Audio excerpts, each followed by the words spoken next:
Hello everyone. तो यहाँ पर हम जेनर डायोड से रिलेटेड ये 42 क्वेश्चन का पार्ट ए करेंगे। तो यहाँ पर हमको क्या निकालना है, ये सर्किट हमको गिवन है।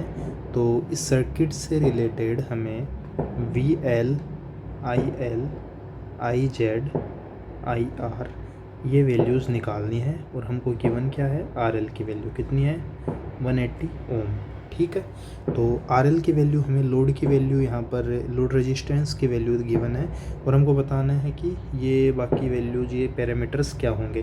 तो हमेशा ध्यान रखना है हमें कि जेनर डायोड का जब भी क्वेश्चन करें तो सबसे पहले हमें चेक कर लेना है कि जेनर डायोड ऑन है या ऑफ है। और उसकी एक कंडीशन होती है चेक करने की। कंडीशन क्या है, कंडीशन ये है, ठीक है। तो ये कंडीशन है। तो कंडीशन ये है कि जो वी जेड है, जेनर डायोड की जो वोल्टेज है, ये यहाँ पर वी जेड है, ये गिवन है हमें कितनी, 10 वोल्ट।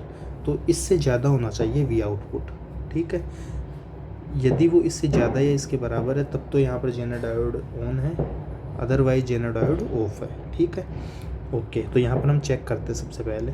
तो यहाँ पर ये formula V L is equals to, ये डायरेक्ट याद रखिए, V input R L upon R S plus R L. ठीक है। ये डायरेक्ट लगाइए। तो वी इनपुट यहाँ पे 20 वोल्ट दे रखा है हमको।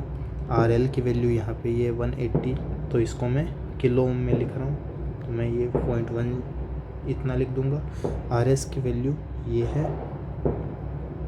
मल्टीप्लाइड में, और आर एल की वैल्यू हमें पता ही है, ये हो जाएगी। ठीक है।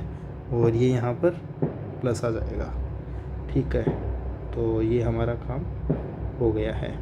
तो इसका जब हम इसको सॉल्व करेंगे तो हमें 9 वोल्ट मिलेगा। ठीक है। तो वी एल की वैल्यू हमको 9 वोल्ट मिल रही है। वी एल की वैल्यू 9 वोल्ट मिल रही है, इसलिए क्या हो जाएगा, वी जेड है वो ज़्यादा हो जाएगा वी एल से। मतलब क्या है कि जेनर डायोड ऑफ है, जेनर डायोड ऑफ है यहाँ पे हमारा, इस केस के अंदर। इस केस में जेनर डायोड ऑफ है, और जेनर डायोड ऑफ होने का मतलब क्या हुआ, ये वाला यहाँ पर जेनर डायोड है, इसका कोई मतलब नहीं है। तो यहाँ पर जो हमारा वी एल की वैल्यू है वो डायरेक्टली 9 वोल्ट आ जाएगी। ठीक है। यदि जेनर डायोड ऑन होता, मान लो कि ये वी एल की वैल्यू 11 वोल्ट आती और जेनर डायोड फिर क्या होता, ऑन हो जाता है ना।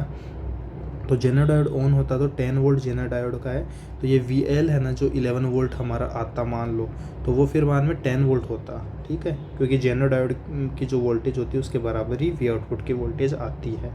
ठीक है। यहाँ पर हमारा वी एल 9 वोल्ट आया है और जेनर डायोड ऑफ है, तो ये वी एल 9 वोल्ट ही रहेगा।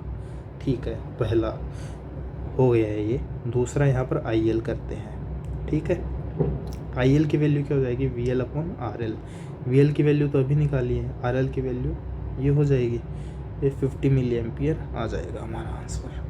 ठीक है। ये हो गया 50 मिली एम्पियर। इसके बाद में यदि मैं आगे करूँ तो हमारा बचता है यहाँ पर आई आर बचता है और एक आई जेड। आई जेड तो यहाँ पर जेनर डायोड से जो करंट जा रहा है वो है, वो जीरो होगा क्योंकि जेनर डायोड ही ऑफ है। और आई आर क्या हो जाएगा, आई आर यहाँ पर I L plus I Z. देखो आई आर क्या है, ये आई आर है। ठीक है। इनपुट से ये फिर ये करंट जाता हुआ आई आर यहाँ जाता और एक यहाँ जाता, आई जेड और आई एल में बढ़ता है ना। पर यहाँ पर आई जेड तो जीरो है, तो आई एल ही है, तो आई एल तो हमें पता है कितना है, 50 है। ये 50 मिली एम्पियर आंसर आ गया। ठीक है। तो हमने वी एल निकाल दिया, आई एल निकाल दिया, आई जेड निकाल दिया, आई आर निकाल दिया। तो ये पार्ट ए हमारा कंप्लीट हुआ। नेक्स्ट वीडियो में हम पार्ट बी करेंगे जिसमें हमें आर एल की वैल्यू अब दूसरी दे रखी है। तो एक चीज़ मैं यहाँ पे बताना चाहूँगा, यहाँ पर जो हमने ये फार्मूला लगाया है V L is equals to ये वाला, तो ये वाला फार्मूला हमारा तब हम इसमें हम ये कंसीडर करते हैं कि जेनर डायोड ऑफ है।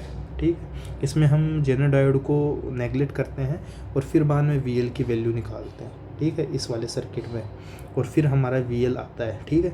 इसलिए वी एल हमारा ये कम भी आ सकता है, ज़्यादा भी आ सकता है, वो देखना पड़ेगा सर्किट में पैरामीटर किस हिसाब से, और हम ये फिर कंडीशन लगाते हैं।